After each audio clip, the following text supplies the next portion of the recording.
Voice of మన్యాల్సిన్కి స్వాగతం సుస్వాగతం. నిన్న ఢిల్లీ స్పెషల్ కోర్టు ఒక తీర్పును చెప్పింది. అది సంచలనం రేగింది ఇండియాలో. అదేంటంటే లిక్కర్ స్కామ్లో కేజ్రీవాల్ కావచ్చు, లేదంటే మనీష్ సిసోడియా కావచ్చు, లేదంటే తెలంగాణ కవితక్క కావచ్చు, వీళ్ళంతా కూడా నేరస్తులు కారు, వీళ్ళు నేరం చేయలేదు అని తీర్పు చెప్పింది. అంటే ఇది తీర్పు కూడా కాదు. అంటే ఇక్కడ ఏంటంటే సాధారణంగా ఏం జరుగుతుందంటే కేసు పెట్టిన తర్వాత కోర్టులో విచారణ జరుగుతుంది. విచారణ జరిగిన తర్వాత వాళ్ళు నేరం చేశారా, నేరం చేయలేదని కోర్టు వారు నిర్ణయిస్తారు, తీర్పు చెప్తారు. కానీ ఇక్కడ కోర్టు ఈ కేసుని విచారణ చేయక ముందే డిశ్చార్జ్ ఇచ్చింది.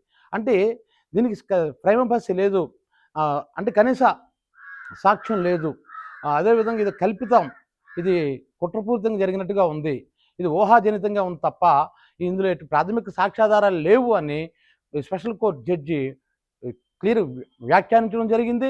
అంతేకాకుండా ఈ కేసుని ఎవరైతే ఇన్వెస్టిగేషన్ చేశారో ఆ ఇన్వెస్టిగేషన్ ఆఫీసర్ని ఇంట్రాగేట్ చేయమని, అతని మీద విచారణ చేయమని, డిపార్ట్మెంటల్ ఎంక్వైరీ జరగాలి అని చెప్పేసి చాలా స్ట్రాంగ్గా చెప్పింది అనమాట. అంటే ప్రాథమిక సాక్ష్యాధారాలు కూడా లేవు ఈ కేసులో. వేల కొలది పేజీలు ఛార్జ్షీట్ ఉంది, కానీ అందులో అసలు పసలేదు. వందల కొలది సాక్ష్యాలు పెట్టారు, కానీ అందులో ఏం పసలేదు. అసలు ఈ కేసు కరెక్ట్ కాదు కాబట్టి ఏకంగా అసలు విచారణ చేయకుండానే డిశ్చార్జ్ ఇస్తారంటే ఈ కేసు ఎంత పేలవంగా ఉందో మనకు అర్థమవుతుంది. అయితే సిబిఐ ఈరోజు ఢిల్లీ హైకోర్టుకి వెళ్ళింది. ఒకవేళ అక్కడ ఏదైనా సరే వ్యతిరేకంగా వస్తుంది, సుప్రీంకోర్టు వరకు కూడా వెళ్తుంది. కాబట్టి ఫైనల్గా ఏ జడ్జిమెంట్ వస్తుంది తర్వాత చూద్దాం, అది ఎలాగొస్తుందో మనం చెప్పలేం. కాకపోతే ఇక్కడ పాయింట్ ఏంటంటే, అసలైన పాయింట్ ఏంటంటే, ఇప్పుడు కేజ్రీవాల్ దాదాపుగా 6 నెలలు జైల్లో ఉంది, కవిత కూడా 6 నెలలు జైల్లో ఉంది, మనీష్ సిసోడియా అయితే దాదాపు 17 నెలలు జైల్లో ఉన్నాడు. అలా చూసుకున్నట్లయితే చాలామంది అంటే ప్రముఖులంతా కూడా జైల్లోనే ఉన్నారు. ముఖ్యంగా ఎలక్షన్ ముందు, ఢిల్లీ ఎలక్షన్ ముందు ఈ కేసు పెట్టి కేజ్రీవాల్ని జైలుకి పంపించారు. జైలుకి పంపించడం వల్ల ఏం జరిగింది, ఆయన అక్కడ ఎలక్షన్లో ఓడిపోయాడు. అంతేకాకుండా అక్కడ డిప్యూటీ సీఎం ఉన్నట్టు మనీష్ సిసోడియా ఎమ్మెల్యే కూడా గెలని పరిస్థితులకు వెళ్ళిపోయాడు. అందుకే కేజ్రీవాల్ నిన్న ఏడ్చేశాడు. ఆయన ఎందుకు ఏడ్చాడంటే, న్యాయస్థానంలో నాకు న్యాయం దొరికింది, కానీ అంటే కోర్టులో నాకు న్యాయం దొరికింది, కానీ ప్రజా కోర్టులో నాకు అన్యాయం జరిగింది. ఇప్పుడు అన్యాయం ఎవరిస్తారు? సిబిఐ ఇస్తుందా? లేదా ఆయన మీద కేసు పెట్టే ప్రోత్సహించేటువంటి మన మోడీ గారు ఇస్తారా? లేదా మన మోడీ గారి సంగతి మనందరికీ తెలిసిందే. ఆయనకు వ్యతిరేకంగా ఏ పార్టీ ఉన్నా, ఆయన వ్యతిరేకంగా ఎవరు మాట్లాడినా అయితే ఈడీని పంపిస్తారు, ఐటీని పంపిస్తారు, ఇన్కమ్ ట్యాక్స్ డిపార్ట్మెంట్ పంపిస్తారు, లేదా సిబిఐని పంపిస్తారు. దాన్ని త్రిశూల వ్యూహం అంటాం మనం. అంటే 3 ప్రభుత్వ రంగ సంస్థలను ఉపయోగించుకుంటాడు ఆయన. ఉపయోగించి ఆ ప్రత్యర్థులను భయపెట్టడం, ప్రత్యర్థులను వీక్ చేయటం. అంటే మోడీకి సపోర్ట్గానే ఉండాలి, పూర్తిగా బీజేపీలోనే ఉండాలి, లేదు ఒక కూటమిలోనైనా ఉండాలి, లేదు సపోర్ట్గానే ఉంటేనే ఆ నాయకుడు మామూలు ఉంటాడు, లేదంటే జైల్లోకి వెళ్ళిపోతాడు. ఎన్నో ఉదాహరణలు ఉన్నాయి. ఇప్పుడు హేమంత్ బిశ్వాస్ ఉన్నాడు, ఆయన మీద మోడీ కాంగ్రెస్ ఉన్నప్పుడు కేసు పెట్టాడు, తర్వాత బీజేపీలోకి వస్తే అతను సీఎం చేశారు. ఇలా చూసుకున్నట్లేదు ఇలాగే. అంటే అందుకే వాషింగ్ పౌడర్ అంటాం బీజేపీని. అంటే ఎంత నేరం చేసినా సరే ఆ రాజకీయ నాయకుడు కానీ బీజేపీలోకి వెళ్ళిపోతే ఆటోమేటిక్గా కేసు మాఫీ అయిపోద్ది, కేసు పడుకుంటుంది అందాకలా. ఎప్పుడు తేలుతుంది, తర్వాత ఎప్పుడో తేలొచ్చు, కానీ ప్రజెంట్ ఆయనకు వచ్చే నష్టమే ఉండదు. ఇలా చూసుకున్నట్లయితే ఈ మోడీ తాలూకు త్రిశూల వ్యూహంకి చాలామంది బలవుతున్నారు. అయితే ఇది ఫైనల్ నేను అన్నాం, రేపు హైకోర్టులో సుప్రీంకోర్టులో వాళ్ళు ఏం చెప్తారో తెలియదు, కానీ ఈ లోపల జరగవలసిన ఘోరం జరిగిపోతుంది కదా. ఇప్పుడు 15 నెలలు ఉన్నామంటే ఫండమెంటల్ రైట్ ఒకటి ఉంది కదా మనకి, right to live, right to freedoms, ఇవన్నీ మనకు ఉన్నాయి కదా. రైట్ టు ఫ్రీడమ్ ఏది? ఇప్పుడు వాళ్ళు జైల్లో ఉన్నారు. జైల్లో ఉంటుండగానే ఎవరు మా కేజ్రీవాల్ ఏం చేశాడంటే అక్కడ నుంచి పరిపాలన సాగించాడు. చాలామంది కొంతమంది విమర్శించారు కూడా, కేసు పెట్టిన తర్వాత జైలుకి వెళ్తే ఆయనే ముఖ్యమంత్రికి ఉండడం పెట్టింది. దీనివల్ల ఏమవుతుంది, రూల్ ఆఫ్ లా దెబ్బతింటుంది కదా. ఇప్పుడు జైల్లో ఉండి అతను కొన్ని నిర్ణయాలు తీసుకొని దాన్ని అడ్మినిస్ట్రేషన్ చేయాలని కష్టం కదా. ఇదంతా ఎందుకు చెప్తున్నంటే, ప్రాథమిక సాక్ష్యాధారాలు లేనటువంటి అంత పేలవంగా కేసు కట్టి ఆ కేసు మీద ఇన్నేసి నెలలు వీళ్ళు జైల్లో ఉండవచ్చు. ముఖ్యంగా కవిత ఉంది, ఆవిడ ఆడపిల్లను 6 నెలలు జైల్లో ఉంచారు. అదంత అన్యాయం. నేను మళ్ళీ చెప్తున్నాను, ఇదే పైకోర్టులో కూడా రుజువైతే, పైకోర్టులో కూడా ఇదే అభిప్రాయపడితే ఇప్పుడు వీళ్ళకి జరిగే నష్టం ఎవరిస్తారు? ఈ నష్టాన్ని మోడీ భరిస్తాడా, బీజేపీ భరిస్తుందా, సిబిఐ భరిస్తుందా? ఒకవైపు ఈడీ కేసు ఉంది, ఒకవేళ దీంట్లోనే ప్రాథమిక సాక్ష్యాధారాలు లేవనుకుంటే అప్పుడు ఈడీ కేసు ఆటోమేటిక్ పోతుంది కదా. సిబిఐ కేసు పోతే ఆటోమేటిక్ ఈడీ కేసు పోతుంది. ఇక్కడ ఇంకో విషయం ఏంటంటే, ఇప్పుడు ముఖ్యమంత్రిని అరెస్ట్ చేశారు. అక్కడ ఒక ముఖ్యమంత్రిని అరెస్ట్ చేశారు. ముఖ్యమంత్రిని అరెస్ట్ చేసింది తర్వాత సిబిఐ ఎవరైనా పోలీసులు ఏం చెప్తారు కోర్టులో, ఈయన కానీ బెయిల్ ఇచ్చినట్లయితే సాక్షుల్ని ప్రభావితం చేస్తారు, లేదా సాక్షుల్ని భయపెడతారు అని అంటారు. నాకు ఈ మాట వింటే నాకు ఆశ్చర్యం వేస్తుంది. ఎందుకు ఆశ్చర్యం వేస్తుంది అంటే, అసలు ఈ అరెస్టు ప్రాసెస్ గట్రా మనం చూసుకున్నట్లయితే, ఇప్పుడు ఫర్ ఎగ్జాంపుల్ నా మీద ఎవరో రిపోర్ట్ ఇచ్చారు అనుకుందాం. రిపోర్ట్ ఇస్తే ముందు ఎఫ్ఐఆర్ నమోదు అవుతుంది. ఎఫ్ఐఆర్ నమోదైన తర్వాత నన్ను పోలీసులు పిలుస్తారు. పిలిచిన తర్వాత కేసు కడతారు. కేసు కట్టి నన్ను జైలుకి పంపిస్తారు, కోర్టుకు తీసుకెళ్తారు. కోర్టు రిమాండ్ విధిస్తుంది. రిమాండ్ విధించిన తర్వాత మేము బెయిల్ పెట్టుకోవడం జరుగుతుంది. ఎవరైతే అరెస్ట్ అవుతారో వాళ్ళు బెయిల్ పెట్టుకున్న తర్వాత పోలీసు వారు ఏమంటారంటే, సాధారణంగా నాన్ బెయిలబుల్ కేసుల్లోనైతే ఏమంటారంటే, ఇతను ఇలాగ సాక్షుల్ని చేయొచ్చు, బెదిరించవచ్చు, లేదా ఇతను బయటకు వస్తే చాలా డేంజరు, ఇవన్నీ చెప్తారన్నమాట.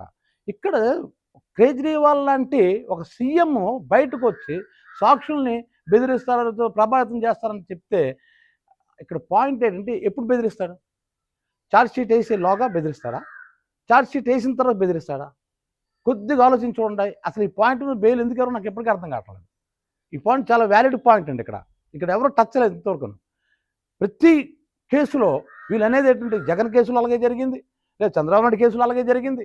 ఎవరి కేసులో చూడండి, పోలీసు వారు ఎప్పుడు ఒకటే మాట చెప్తారు, ఈయన బెయిల్ ఇస్తే చాలా ఇబ్బందులు, ఎందుకంటే సాక్షులను ప్రభావితం చేస్తారు, బెదిరిస్తారని. ఇప్పుడు బెదిరిస్తారు అంటాను.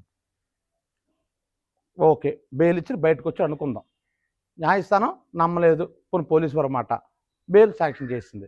శాంక్షన్ చేసిన తర్వాత సదరు సీఎంఓ లేదా నాయకుడు ఎవరో ఒకరు, వాళ్ళు ఎవరైనా కావచ్చు, బయటకు వస్తారు, బెదిరిస్తారు అంటుంది. బెదిరిస్తే మనం 3 నెలల్లోగా ఛార్జ్షీట్ దాఖలు చేయాలి కదా, అంటే ఈ 3 నెలల లోపు బెదిరిస్తారా? ఇదొక పాయింట్. లేదు, ఛార్జ్షీట్ దాఖలు చేసిన తర్వాత ఎవడైతే సాక్ష్యం చెప్పాడో ఆ తర్వాత బెదిరిస్తాడా? జాగ్రత్త చూడండి. ఇక్కడ బుద్ధునుడు ఎవడో కూడాను సాక్షుల్ని బెదిరించడు, మొదట బెదిరించడు. అసలు సాక్షులుగా ఎవరెవరు వస్తారు అవన్నీ తేల్చుకుంటాడు. ఇప్పుడు ఇదే కేసులో మనం చూసుకున్నట్టయితే కొన్ని 100 మంది సాక్షులు ఉన్నారు. ఈ 100 మందిని సాక్షులు ఉన్నారని చెప్పారు కదా ఛార్జ్షీట్లో. ఈ 100 మందిని ముఖ్యమంత్రి బెదిరించేస్తారు కేజ్రీవాల్. అదేవిధంగా చూసుకున్నట్లయితే మరి 3 నెలల టైంలోగా వీళ్ళు ఛార్జ్షీట్ మామూలు దాఖలు చేయాలి. ఉదాహరణకి దాఖలు చేశారు. దాఖలు చేస్తే ముందే బెదిరిస్తే ముందే మళ్ళీ పోలీసులు ఇతను బెయిల్ రద్దుకి మళ్ళీ పిటిషన్ వేస్తారు కదా. ఇది కూడా పలానా వ్యక్తిని బెదిరించారు, లేదా ఆచి చూపించారు, ఇన్ఫ్లుయెన్స్ చేయడానికి ట్రై చేశారు అని వీళ్ళు ముందు ఆ బెయిల్ రద్దు కోసం మళ్ళీ పిటిషన్ చేసే హక్కు ఉంది కదా. ఇదొక పాయింట్. లేదు 3 నెలల తర్వాత అంటే కోర్టులో విచారణ ఎలా జరుగుతుందండి, దీన్ని సీసీ నెంబర్ ఇస్తారు ఉదాహరణకి. ఇచ్చిన తర్వాత ఇంకా కొన్నాళ్ళు అలాగా వాయిదాల మీద వాయిదాలు పడుతుంటాయి. అది ఎప్పుడు అవుతుందో తెలియదు వాయిదాలు. ఎప్పుడో ఒకసారి ట్రయల్ అంటారు, అంటే విచారణ స్టార్ట్ అయిందని. విచారణ స్టార్ట్ అయిన తర్వాత ఇంకా క్రాస్ ఎగ్జామినేషను, చీఫ్ ఎగ్జామినేషన్ ఇవన్నీ ఉంటాయి. ఆ తర్వాత ఆర్గ్యుమెంట్ ఉంటుంది, తర్వాత జడ్జిమెంట్ వస్తుంది. ఇప్పుడు ఈ ప్రాసెస్ చూస్తే కొన్ని మనం క్లియర్గా ఎన్ని కేసుల్లో జగన్ కేసు ఎన్నాళ్ళు అవుతుందండి, సంవత్సరాలు పట్టేస్తుంది. ఈ లోపునైనా ప్రతిపక్ష నాయకుడి నుంచి ముఖ్యమంత్రి అయ్యాడు, ముఖ్యమంత్రి నుంచి మళ్ళీ ప్రతిపక్ష నాయకుడు అయ్యాడు, మళ్ళీ 2009 వస్తుంది మళ్ళీ ముఖ్యమంత్రి కూడా అవ్వచ్చు. కాబట్టి అతను ముఖ్యమంత్రి ఉంటుండి బెదిరిస్తాడా, అపోజిషన్ పార్టీలు ఉంటుండి బెదిరిస్తాడా? ఎప్పుడు బెదిరిస్తాడు? ఇన్ని సంవత్సరాల ప్రాసెస్ ఉంది కదా, బెదిరించాలంటే ఎప్పుడైనా బెదిరించవచ్చు కదా. ఛార్జ్షీట్ వేసి లోగానే బెదిరిస్తారా? ఇది అర్థం ఉందా? ఎంతమంది మన కోర్టులో ఎంతమంది చూడటం లేదు. మొదట ఎగ్నిషన్ సాక్ష్యం చెప్తారనేసి సాక్ష్యంగా తీసుకుంటారు పోలీసు వారు. కానీ ఏం జరుగుతుంది, సరిగ్గా విచారణ టైంలోకి వచ్చేసరికి ఆ సాక్షి ఎదురు తిరుగుతాడు. కాబట్టి విచారణ టైంలోనే సరే బెదిరించవచ్చు కదా, ముందెందుకు బెదిరిస్తాడు? అంటే విచారణ జరిగి ఆర్గ్యుమెంట్ అయినంత వరకు బెయిల్ ఎవరైతే అలాంటప్పుడు ఇందులో అసలు అర్థం ఉంది? అసలు ఈ ప్రక్రియలో లోపం ఉందో నాకు అనిపిస్తుంది. దీని గురించి మనం ప్రత్యేకించి వేరే వీడియో మనం చర్చించుకుందాం. ఇదంతా ఎందుకు చెప్తున్నంటే, ఇటువంటి రాజకీయ ప్రేరితమైన కేసుల్లో కోర్టు వారు నాయకులను అరెస్ట్ చేసినప్పుడు వీలైనంత ఎర్లీగా బెయిల్ అవ్వాలి. ఎందుకంటే సాధారణంగా ఇప్పుడు కాంగ్రెస్ పార్టీ ఉంటే బీజేపీ వాళ్ళ మీద కేసులు పెట్టచ్చు. మరి అప్పుడు కాంగ్రెస్ పార్టీ జగన్ మీద కేసు పెట్టింది, జగన్ వచ్చి చంద్రబాబు నాయుడు మీద కేసు పెట్టాడు, మరి చంద్రబాబు నాయుడు వచ్చి కొంతమంది మీద కేసు పెడుతున్నాడు. ఇలా చూసుకున్నట్లయితే ఈ పార్టీ అధికారం ఉంటే ఆ పార్టీ వాళ్ళ మీద, ఆ పార్టీ అధికారం ఉంటే ఈ పార్టీ మీద కేసులు పెడుతున్నట్టు సాధారణంగా ఇవి కుట్రపూరితుల కేసులు, కల్పితమైన కేసులు ఉంటాయి ఎక్కువ, 90%. ఎక్కడో కరెక్ట్ కేసులు ఉండొచ్చు. కానీ ఈ కల్పితమైన కేసుల్లో అప్పుడు ఏం జరుగుతుంది, వాళ్ళ జీవితాలు నాశనం అవుతున్నాయి కదా. ఇప్పుడు చంద్రబాబు నాయుడు 52 రోజులు లోపల ఉండిపోయాడు, అది తీర్పు ఏమొస్తుంది తర్వాత సంగతి. కానీ 52 రోజులు లోపల ఉండిపోయాడు కదా నాయకుడు. మరి జగన్ 16 నెలలు ఉండిపోయాడు కదా. వీళ్ళంతా కూడా నిజంగా తప్పు చేశారో చేయలేదు, తర్వాత కోర్టు ఫైనల్ తీర్పు చెప్తుంది. ఆ తీర్పులు తెలుస్తుంది. అదే ఇక్కడ సుప్రీంకోర్టుకి వెళ్ళాలి, అప్పుడు తెలుస్తుంది. కింద కోర్టు ఆపై కోర్టు, ఆపై కోర్టు, అలా కోర్టుకి మధ్య తీర్పులు తేడా ఉండొచ్చు.